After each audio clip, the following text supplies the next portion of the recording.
Bueno, buenos días.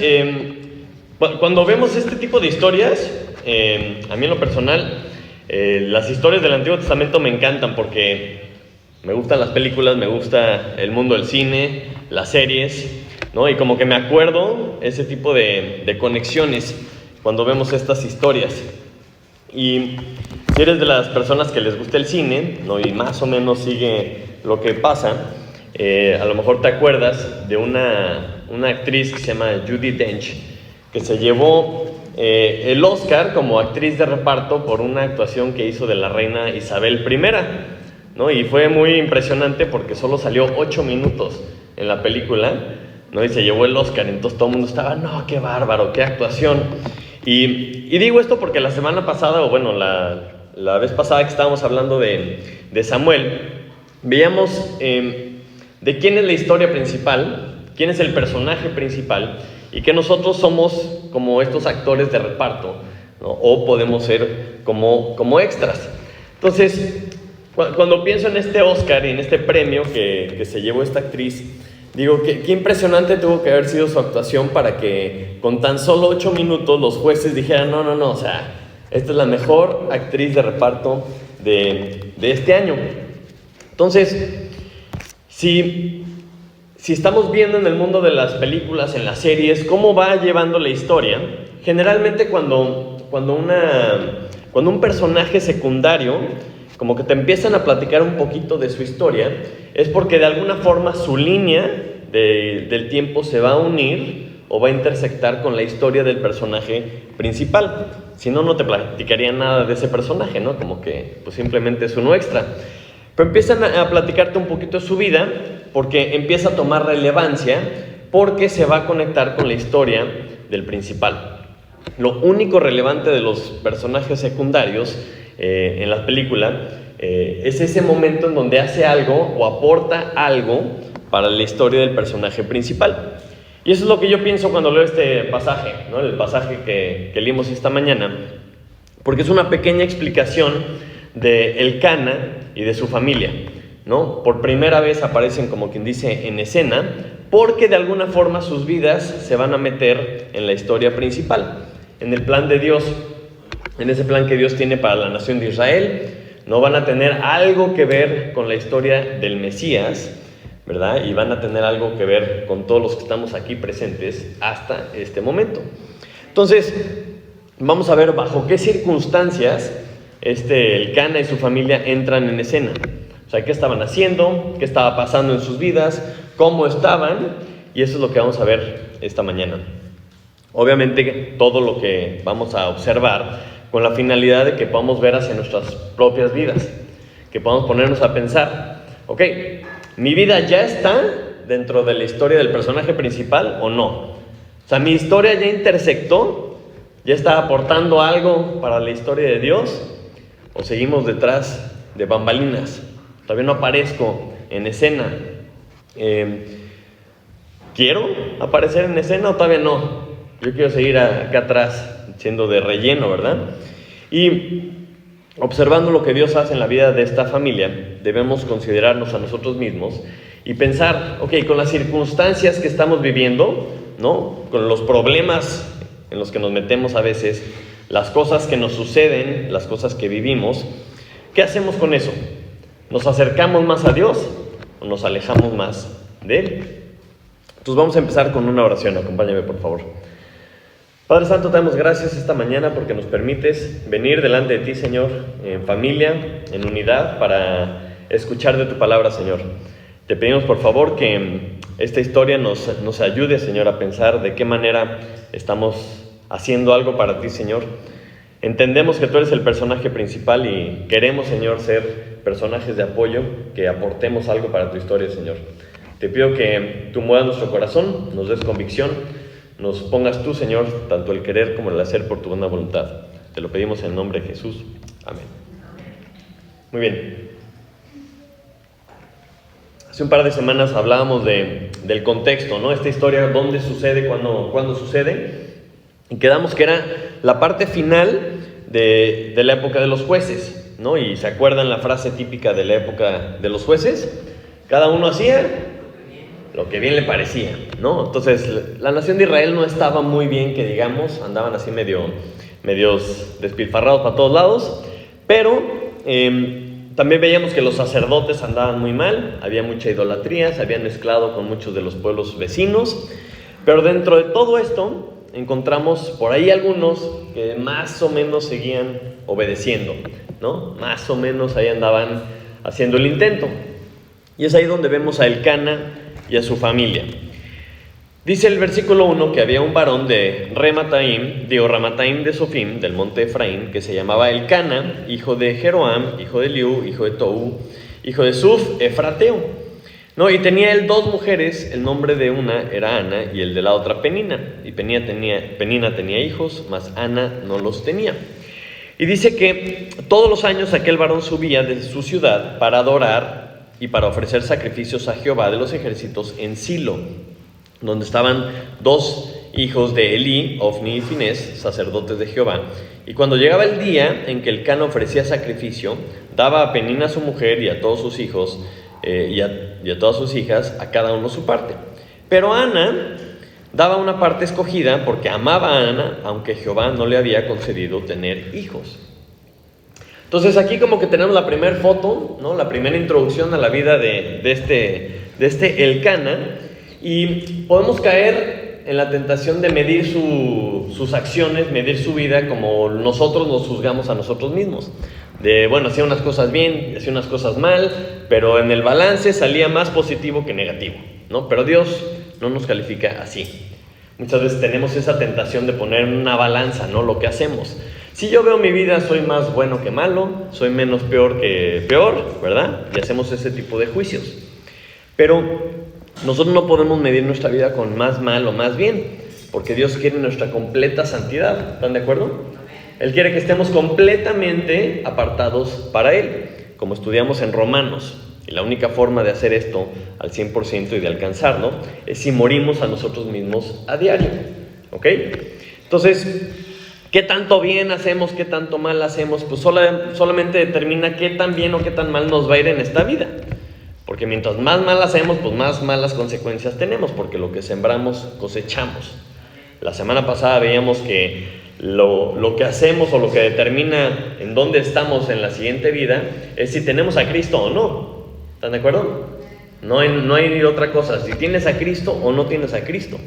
Y a lo mejor, ¿verdad? Como veíamos en el reino, lo que vamos a hacer en el reino, ya cuando regrese el rey, pues va a ser determinado por si fuimos buenos administradores o malos administradores de lo que Dios nos dio. Entonces, en el caso del Elcana, no vamos a leer esto y vamos a juzgar, híjole, este cuate, qué mal, ¡ay, qué bárbaro, qué bien! Porque considerando en dónde vivía, qué bueno que subía a hacer sacrificios. No, simplemente vamos a observar lo que nos dice la historia, ¿no? Y vamos a ver cosas buenas y malas, como todas nuestras vidas. Todos tenemos cosas buenas, todos tenemos cosas malas, y simplemente vamos a notarlo. Lo primero que nos dice es que tenía 2 esposas. Y dices, ay, bueno, muy mal, ¿verdad? Muy mal que tuviera 2 esposas, porque a Dios no le gusta esto, eso está mal. Y dejará el hombre a su padre, a su madre, y se unirá a su mujer, y serán una sola carne. No dice sus mujeres, sabemos que no es algo que a Dios le gusta. Y Dios es constante, Dios es consistente, Dios no cambia. Y 1 Timoteo 3 nos dice que si alguien quiere ser obispo está padrísimo, y dice que tiene que ser marido de una sola mujer. No, porque Dios es la misma idea. Desde el principio siempre ha sido una sola mujer. Ese es el chiste, ¿ok? Me puedes decir, bueno, pero en la Biblia aparecen muchos que lo hacían. Sí, efectivamente, muchos lo hacían y estaban mal. Adquirían mayor responsabilidad. Muchas veces dice que su corazón se iba a desviar a otros dioses. Iba a haber problemas familiares claramente, porque no está fácil convivir, ¿verdad? Si a veces con una, no podemos. Ahora imagínense la dinámica familiar con varios, ¿no? ¡Qué horror! Entonces, cuando vemos este tipo de cosas, siempre había consecuencias malas. Podemos pensar en Abraham, en Jacob, en David, en Salomón. O sea, siempre les iba mal, siempre pasaban problemas, y eso es algo que pues Dios sabía. Pero no solo eso, sino que además Elcana, en este caso, también era levita. Y dices, chale, eso está todavía peor, teniendo 2 mujeres siendo levita. Y acompáñenme a Primera de Crónicas, capítulo 6, simplemente para ahondar un poquito en quién era este señor. Primera de Crónicas 6:33, y amén cuando lo tengan.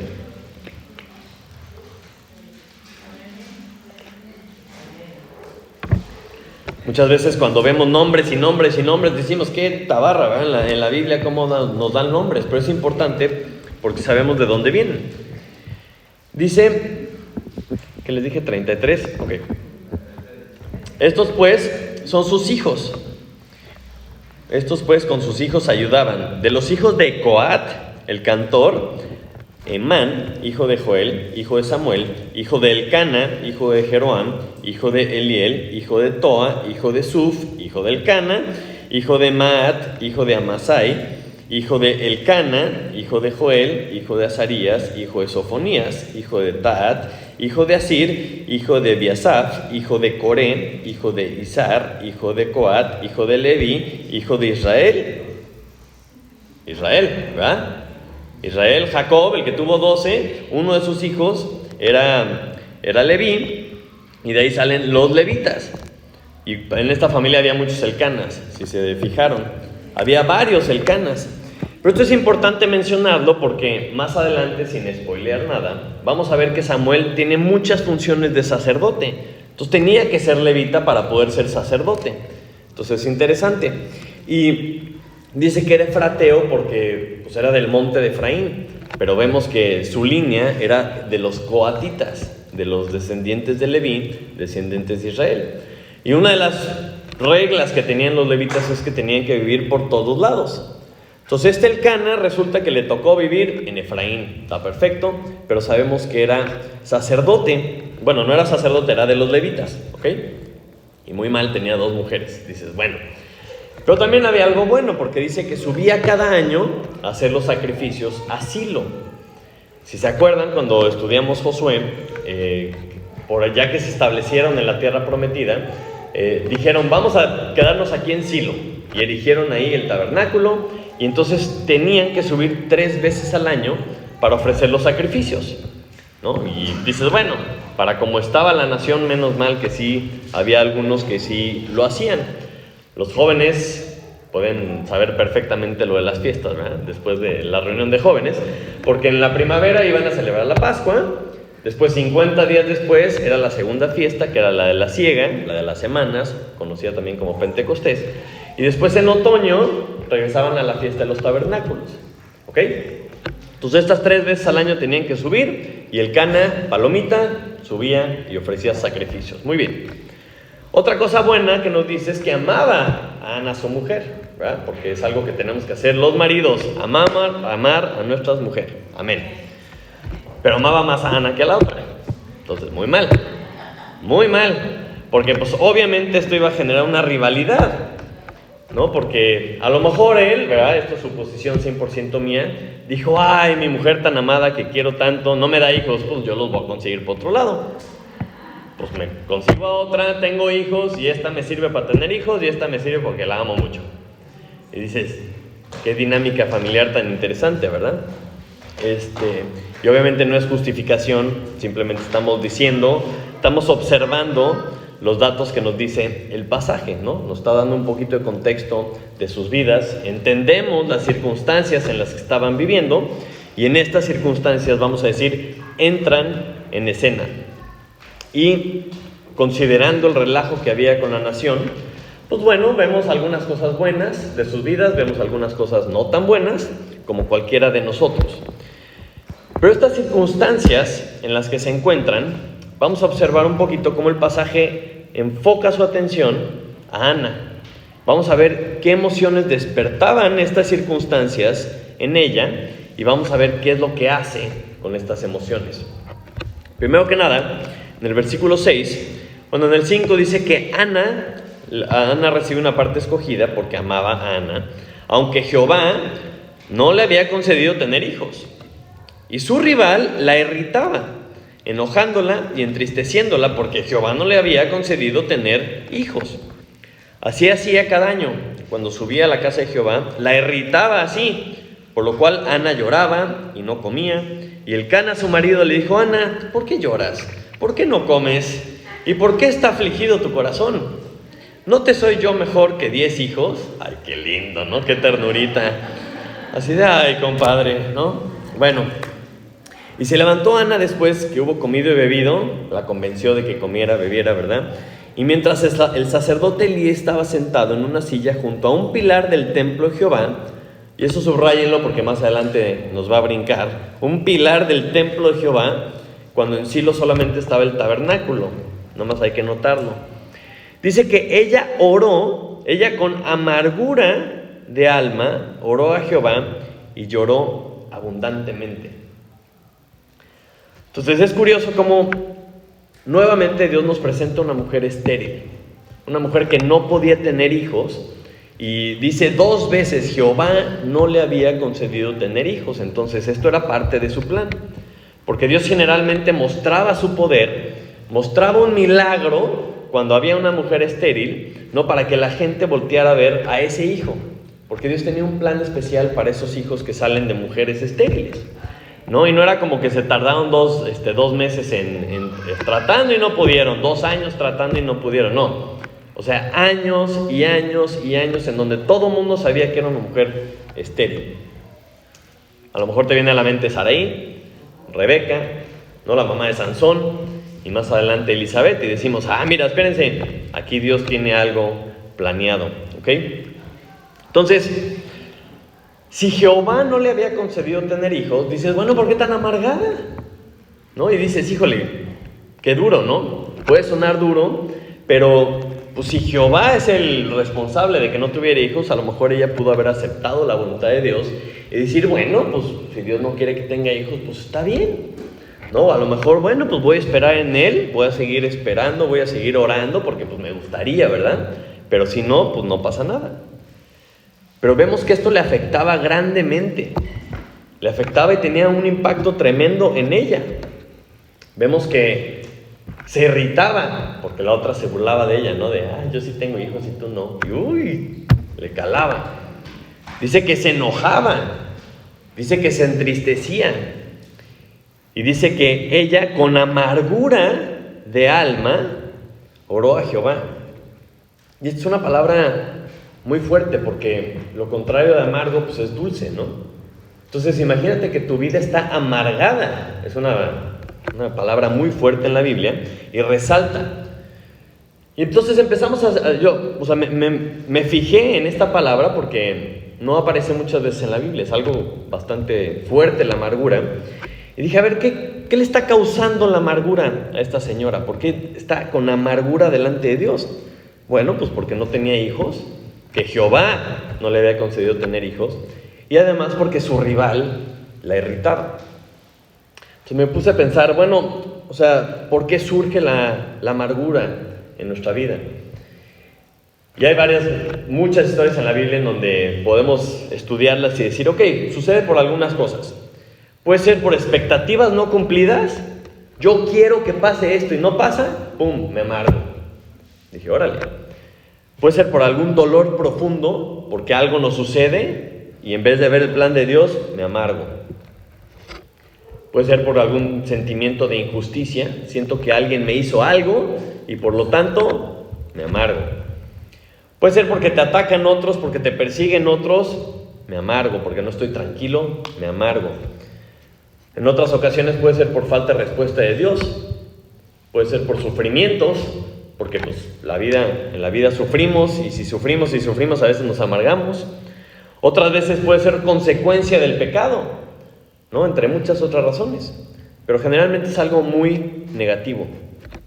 Entonces, ¿qué hacemos con lo que sentimos? Porque todos tenemos circunstancias, todos vivimos cosas, a todos nos pasan cosas, y estas cosas nos generan emociones, nos generan sentimientos.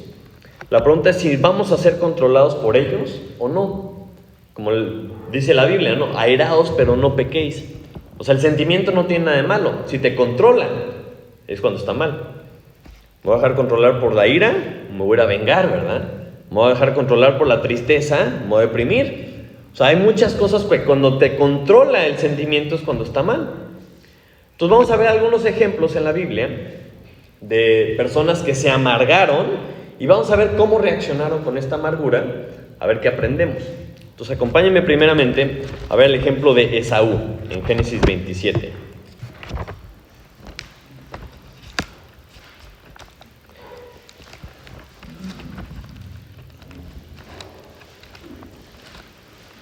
Esaú, hermano de hermano de Jacob, hijo de Isaac, ¿verdad? Estamos en la línea, en la descendencia de Abraham. Y Esaú era el primogénito. Y Esaú un día tiene hambre, le dice a su hermano, dame un caldito, ¿no? De esa birria que haces tan bonita, ¿no? Tan rica. Y el otro le dice, pues véndeme tu primogenitura. Dice, pues ¿para qué me sirve? ¿No? Sí, va, órale, te la vendo por un caldito. Y ya, le vende a su hermano la primogenitura. Y más adelante llega Jacob, engaña a Isaac y se queda con la bendición que le correspondía al primogénito. Y aquí es donde nos topamos con el versículo 33. Entonces dice, y se estremeció Isaac grandemente y dijo, ¿quién es el que vino aquí, que trajo casa y me dio y comí de todo antes que tú vinieses? Yo lo bendije y será bendito.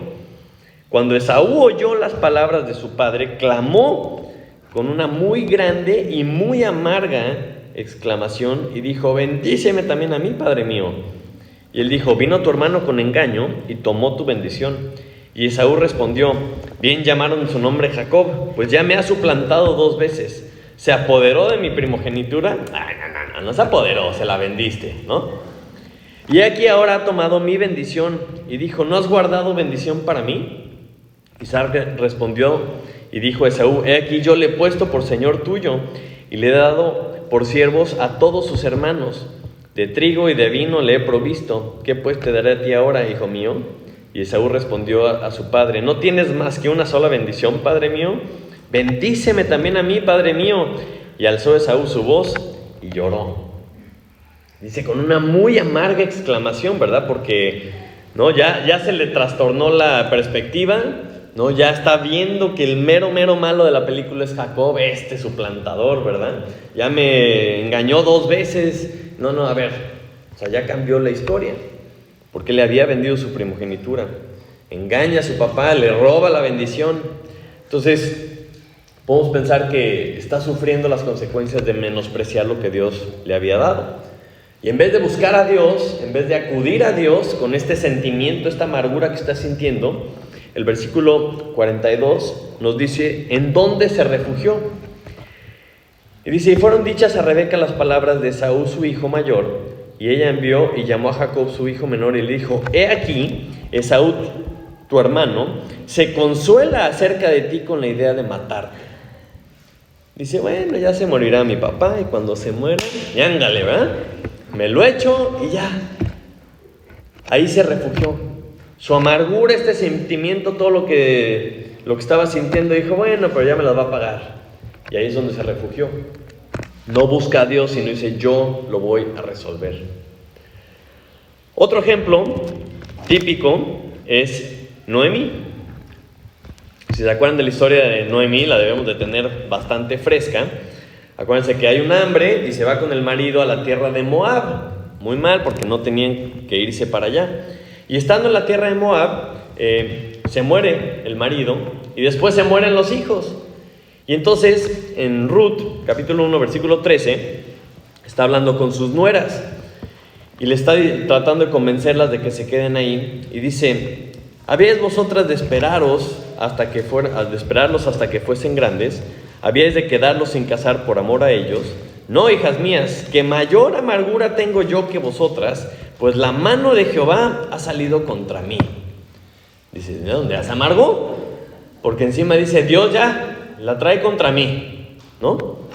Y adelante vemos la identidad de Noemí cómo cambia. Versículo 20 dice, y ella le respondía, no me llaméis Noemí, sino llamadme Mara, o sea, amarga, ¿ok?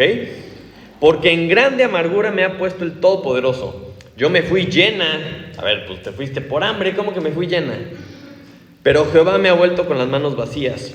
¿por qué me llamaréis Noemí? Ya que Jehová ha dado testimonio contra mí y el Todopoderoso me ha afligido. Así volvió Noemí y Ruth la moabita, su nuera, con ella, y volvió de los campos de Moab y llegaron a Belén al comienzo de la siega de la cebada. Entonces, en este segundo ejemplo de una persona amargada, vemos a Noemí, ¿no? Que por lo menos reconoce que Dios lo hizo. Reconoce que Dios permitió que se muriera el marido y los 2 hijos. Pero en vez de buscar un propósito en todo esto, toma la postura de amargura. Dios está en mi contra, ¿no? Y ahora mi identidad es amargura total. Y decimos, ok, no buscó a Dios directamente, pero vamos a decir que por lo menos regresó a Belén, porque no tenían por qué haberse ido a Moab. No sé si se acuerdan de la historia. Entonces, estando en el lugar correcto, por medio de su nuera, que estaba haciendo lo correcto, Dios hace algo espectacular. Ya sabemos la historia, la estudiamos hace un par de meses, y llegamos al capítulo 4, versículo 14, cómo Dios es el que cambia la historia. Y dice, y las mujeres decían a Noemí, loado sea Jehová, que hizo que no te faltase hoy pariente, cuyo nombre será celebrado en Israel, el cual será restaurador de tu alma y sustentará tu vejez, pues tu nuera, que te ama, lo ha dado a luz, y ella es de más valor para ti que 7 hijos. Esta sí, ¿verdad?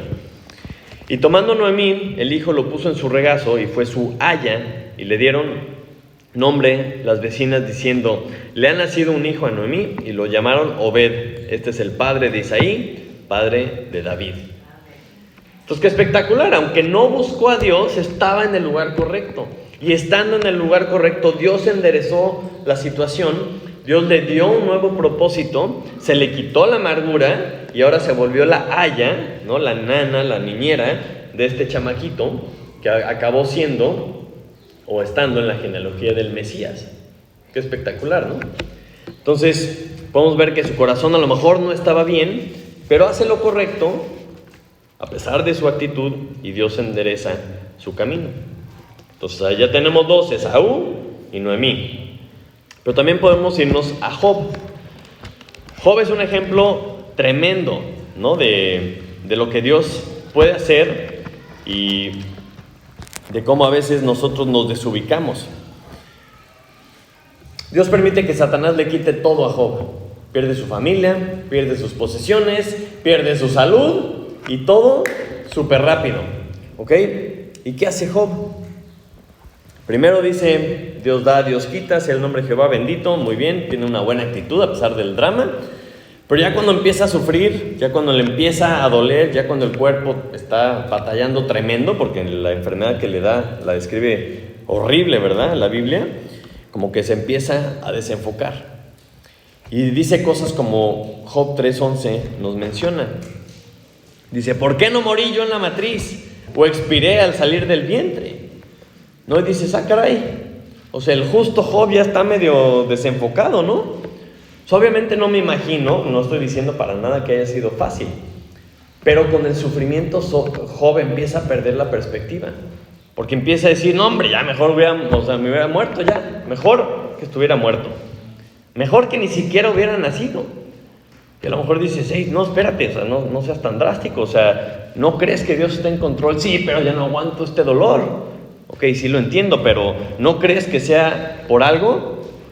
Y a lo mejor decía, sí, pero ¿por qué yo si soy tan justo, no? Y sus amigos le decían, no, hombre, seguro hiciste algo. Y el otro, no, en serio, no. Y dices, caray. Entonces, en el caso de Job, todo su dolor, toda su angustia, todo su sufrimiento por lo que leemos, por lo menos lo pone delante de Dios. Su queja es elevada a Dios y está buscando respuestas de parte de Dios. Y Dios, obviamente, como leímos en todo el libro y como cantamos ahorita, le acaba contestando y le acaba explicando, a ver, o sea, no eres tan justo como crees, compadre. Yo soy Dios y tú eres humano. Entonces, ubícate tantito. No, pero él nunca dejó de buscar a Dios. Y cuando Dios le contesta, como leía ahorita Beto, ¿no? O sea, se arrepintió. Dijo, no, sí es cierto, no estaba pensando bien. No sabía lo que estaba diciendo. No, se humilla, entiende la soberanía de Dios y Dios lo termina bendiciendo. O sea, ese sufrimiento, esa amargura a lo mejor lo desenfocó, pero siempre buscó a Dios. Y lo acabó aprendiendo la lección y acabó glorificando a Dios. Entonces, los ejemplos bíblicos que vemos aquí, ¿no? De qué es lo que hacen las personas, qué diferentes reacciones tienen cuando se activa la amargura, ¿verdad? Este sentimiento profundo de contrariedad, de algo que va en contra de lo que nosotros queremos. Cuando vemos este tipo de ejemplos, aprendemos que, es importante frenar y decir, Señor, ¿no? O sea, ¿qué onda? Es importante que la gente que está a nuestro alrededor nos ayude a frenar y decir, espérate, a lo mejor Dios tiene un plan con todo esto que está pasando. Y nos debemos de poner a pensar, ¿qué voy a hacer? ¿Voy a tomar el asunto en mis manos? ¿Voy a arreglar esta situación? ¿No? ¿Me voy a tirar al piso y voy a hacer dramas? ¿Me voy a deprimir y no voy a volver a salir para nada? ¿O a lo mejor voy a culpar a Dios y me voy a enojar con el mundo?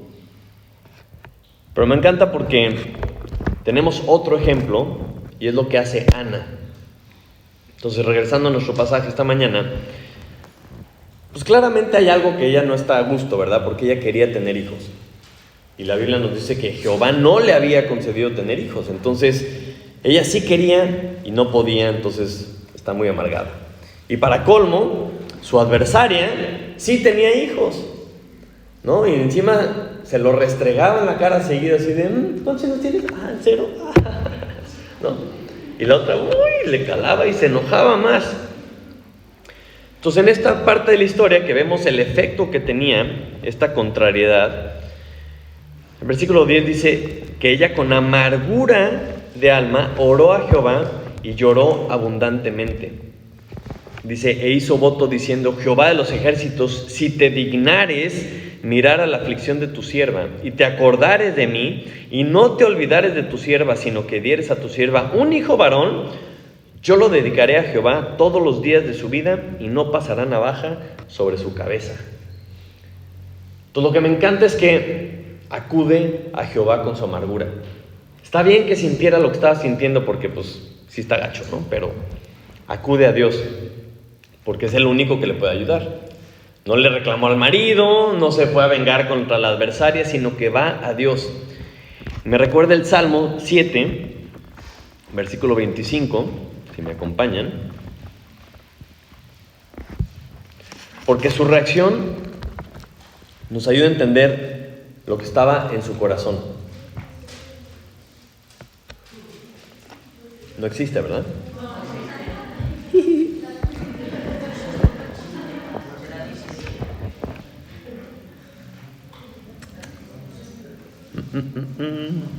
¿Qué habré hecho? ¿A quién iré sino a ti? Bueno, si alguien lo encuentra me dicen con toda confianza, pero es el salmo que dice, ¿a quién iré sino a ti? ¿Quién me responderá si no eres tú? Porque pues obviamente no hay nadie más grande que Dios. No hay nadie que pueda resolverme esta y todas las situaciones si no es Dios. Entonces, cuando está derramando su corazón, está mostrando la actitud correcta delante de Dios, acudiendo al único que le podía ayudar. Entonces, no importa, está en un salmo y está padrísimo, lo podemos ver más adelante. Pero muchas veces buscamos otras soluciones, buscamos a otras personas, buscamos a nosotros mismos, y la actitud de ella es, pues si Él me lo quitó, pues ¿quién más me puede ayudar? Y derramó su corazón delante de Dios. Y algo interesante es que la petición, lo que ella más quería en la vida, era tener un hijo. Y se me hace muy interesante que le dice, si tú me das un hijo varón, lo dedico para ti, para siempre, o sea, para toda su vida. Y dices, caray, o sea, ella no se iba a quedar con él. Qué interesante, porque muchas veces cuando le pedimos cosas a Dios, pues obviamente es para nosotros. Obviamente es para cumplir nuestros deseos. Y ella dice, no, si me lo das, te lo regreso. Como que lo único que quería era poder tener un hijo. Y decir, ya lo tuve, estoy tranquila y aquí te lo entrego. Y cuando nosotros pedimos cosas, casi siempre es para nosotros. Imagínate pedirle a Dios cosas para nosotros, para dárselo a Él. O sea, dame a mí para que yo te pueda dar. Qué diferente enfoque, ¿no? Dame, Señor, para que te pueda dar. Y continúa el versículo 12, dice: mientras ella oraba largamente delante de Jehová, Elí estaba observando la boca de ella, ¿no? Estaba el sacerdote y decía: ¿esta qué trae, no? Pero Ana hablaba en su corazón y solamente se movían sus labios y su voz no se oía. Y Elí la tuvo por ebria, ¿no? Juzgando luego. Entonces le dijo Elí: ¿hasta cuándo estarás ebria? Digiere tu vino. Y Ana le respondió diciendo: no, Señor mío, yo soy una mujer atribulada de espíritu. No he bebido vino ni sidra, sino que he derramado mi alma delante de Jehová. Y digo, no sé cuántas veces hayas derramado tu alma delante de Jehová. O sea, cuando oras delante de Él, o sea, que le sueltas todo, ¿no? Que estás así, un desastre, ¿no? Mocos y lágrimas. Dices, órale, o sea, qué increíble orar en serio. Orar como dice la Biblia. No solo orar sin cesar, sino perseverar en la oración hasta que Dios nos contesta. Porque como les decía hace rato, ¿a quién más podemos acudir? O sea, y este tipo de oraciones verdaderas, en donde derramamos nuestra alma delante de Jehová, demuestra que no tenemos de otra. Porque solo oras así cuando verdaderamente estás en el punto en donde tú ya no puedes hacer nada. Porque si tú puedes cambiar la llanta, pues no vas a derramar tu alma delante de Dios porque se te ponchó la llanta. Normalmente la haces así, la desarmas, la cambias y ya. No, Señor, ayúdame, cuídame, que no se me haga muy tarde, ¿verdad? Y ya, no derramas tu alma. Pero este tipo de oración solamente viene cuando entendemos que no tenemos de otra y que solo podemos ir delante de Él. Porque reconocemos que es el único que nos puede responder. Salmo 73, 25 a 28. Me faltó el 3. Muy bien. ¿Lo leemos de una vez? Salmo 73, muchas gracias. Error de dedo. 73, 25 al 28. Dice: ¿a quién tengo yo en los cielos sino a ti? Y fuera de ti nada deseo en la tierra. Mi carne y mi corazón desfallecen, mas la roca de mi corazón y mi porción es Dios para siempre. Porque he aquí, los que se alejan de ti perecerán. Tú destruirás a todo aquel que de ti se aparta. Pero en cuanto a mí, el acercarme a Dios es el bien. He puesto en Jehová el Señor mi esperanza para contar todas tus obras. Amén. Esa es la actitud. Por eso vamos delante de Él, porque no tenemos de otra, porque sabemos que es el único en quien podemos confiar en este tipo de situaciones extremas y en realidad en cualquiera, ¿no? Pero entonces ya que le explica al sacerdote, le dice: no tengas a tu sierva por una mujer impía, porque por la magnitud de mis congojas y de mi aflicción he hablado hasta ahora. Elí respondió y dijo: ve en paz, y el Dios de Israel te otorgue la petición que le has hecho. Y ella dijo: halle tu sierva gracia delante de tus ojos. Y se fue la mujer por su camino, y comió, y no estuvo más triste. ¿Ya tenía hijo? No. Entonces dices: a ver, espérame, ¿qué pasó? Porque esta es la reacción correcta. El decir: ya derramé mi petición delante de Dios, ya la expuse, tranquila, Dios está en control, y ahora me voy en paz. Porque lo único que queda es esperar la respuesta de Dios. Y es algo que nos dice Filipenses 4:6. Y eso no lo sabemos de memoria, no debemos de saber de memoria. Y lo debemos practicar para ver si es cierto, ¿verdad? Porque somos expertos en estar bien preocupados y bien afanados. Pero la Biblia nos dice: por nada estéis afanosos, sino sean conocidas vuestras peticiones delante de Dios en toda oración y ruego con acción de gracias. Y la paz de Dios, que sobrepasa todo entendimiento, guardará vuestros corazones y vuestros pensamientos en Cristo Jesús. O sea, la paz de Dios que sobrepasa todo entendimiento no es algo que mágicamente nos llega, sino que llega una vez que depositas la causa de tu preocupación delante de Dios. Ya se va a encargar Él, yo me voy en paz. Será lo que sea, contestará lo que Él va a contestar, pero yo ya me voy en paz. Ya no estoy triste, ya no estoy preocupado, porque Dios está en control. Demuestras que estás descansando en Él. Y solamente esa paz viene cuando nuestro corazón queda confiado en Él. Pero muchas veces le pedimos algo y a la media hora le volvemos a pedir algo, y al día siguiente le volvemos a pedir algo y dice, a ver, ¿qué pasó? ¿No confías en él? No, es que pues tengo que repetirlo para estar tranquilo. Y dices, bueno, muchas veces cuando estás sufriendo, cuando hay algo que es constante, pues sí, ora todo el día. O sea, tranquilo, o sea, no pasa nada. Pídele fuerza, pídele paciencia, pídele ayuda, pídele apoyo, pídele ánimo, pero no en amargura, no en desesperación, sino en confianza, ¿verdad? Como un hijo le pide a un padre y le estás pidiendo sabiendo que él te escucha y que va a contestar a su debido tiempo. Y cuando estás orando dices, bueno, si sigo pasando esto, ¿verdad? Es por algo. Esto es lo que veíamos con Job. Todavía no aprendía la lección y hasta que llegó el momento, aprendió la lección. Y con esta actitud, con esta petición delante de Dios, dice el versículo 19, que levantándose de mañana adoraron delante de Jehová y volvieron y fueron a su casa en Ramá. Y Elcana se llegó a Ana, su mujer, que amaba tanto, ¿verdad? Y Jehová se acordó de ella. Y aconteció que al cumplirse el tiempo después de haber concebido, porque se acordó Jehová de ella y le concedió la petición de que tuviera un hijo, dio a luz un hijo y le puso por nombre Samuel, diciendo por cuanto lo pedí a Jehová. Entonces cuando Dios se acuerda de ella y le cumple su petición, nace este chamaco y ella le da la gloria a Dios, porque le pone por nombre Samuel, que significa Él escucha. O sea, así suena, ¿no? Es Shamuel. Entonces, en sonido pareciera que está diciendo Dios me escuchó. Y el significado del nombre es, su nombre es Él, ¿no? Así, Dios, Jehová. Entonces, ella le da la gloria a Dios porque este hijo no existiría si no fuera por Dios, ¿ok? Pero además cumple su parte del trato, ¿no? Cumple su parte del trato con creces y sin garantías. O sea, ella dice, Dios cumplió, me dio un hijo, yo se lo voy a regresar.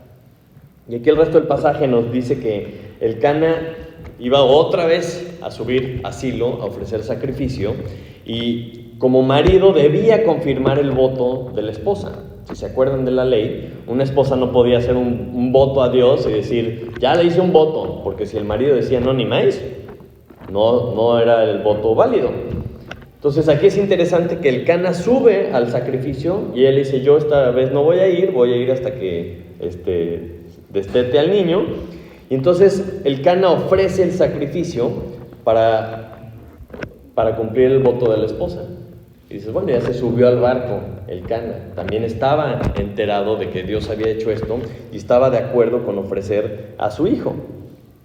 Pero cuando se cumple el tiempo, también ella sube, y vemos el versículo 24, dice, después que lo hubo destetado, lo llevó consigo, con 3 becerros, una efa de harina y una vasija de vino, y lo trajo a la casa de Jehová en Silo, y el niño era pequeño. Y matando el becerro, trajeron al niño a Elí, y ella dijo, oh Señor mío, vive tu alma, Señor mío, yo soy aquella mujer que estuvo aquí junto a ti, orando a Jehová. Por este niño oraba, y Jehová me dio lo que le pedí. Yo pues lo dedico también a Jehová, todos los días que viva será de Jehová. Y adoró ahí a Jehová. Es interesante esto porque para poder hacer el voto de nazareo tenían que llevar un becerro. Y aquí dice que ella llevó 3, y llevó harina, y llevó vino. Y entrega a su hijo para servir a Jehová como nazareo para siempre. Y dice que adoró y toda la gloria se la dio a Dios. Y digo que ella cumple su parte y sin garantías, porque ella no sabía si iba a volver a tener hijos o no. Simplemente Dios le cumplió su petición y ella cumplió su parte. Entonces, cuando vemos esta historia podemos observar muchísimas cosas, pero como les decía en la introducción, aquí nos explica la Biblia cómo se conecta la vida de estas personas con la historia de Dios.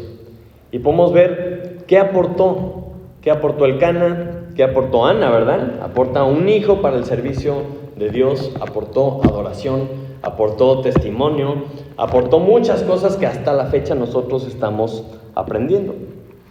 Y más adelante, como esto es una historia y tenemos que darle continuidad, vamos a ver qué produce en la vida de todas estas personas la respuesta de Dios. Vamos a ver qué es lo que Dios hace con lo que ellos le dieron a Dios. También vamos a ver cómo son bendecidos cuando se enfocan en Él y Él los hace parte de su historia. Y todo eso podemos pensarlo hacia nosotros también, ¿verdad? ¿Qué hace Dios con lo que nosotros le damos? ¿Qué aportamos nosotros para la historia de Dios? Y si se fijan, el libro se llama Samuel, porque es este chamaco que acabamos de ver cómo nació milagrosamente, ¿no? Y vamos a ver su historia, vamos a ver todo más adelante, la forma en la que sigue siendo parte del plan de Dios, Samuel. Sin embargo, el Cana y su familia pues no vuelven a aparecer. O sea, Penina no aportó mucho más que burlas, ¿no? Y problemas. El Cana vuelve por ahí a aparecer solamente en genealogías. Vamos a ver un poquito lo que hace Ana más adelante. Pero aquí entran en escena y ya, fue lo único que aportaron. Y con lo que ellos dieron, con lo que ellos ofrecieron a Dios, pues Dios hace grandes cosas. Entonces, viendo esto, nos tenemos que preguntar, ¿qué está pasando en nuestra vida? O sea, ¿qué circunstancias estamos viviendo? ¿Y qué sentimientos tienes con esas circunstancias que tienes, ¿no? Con lo que estás viviendo. ¿Te encuentras en amargura? ¿Te encuentras en tristeza? ¿En enojo? ¿En desilusión?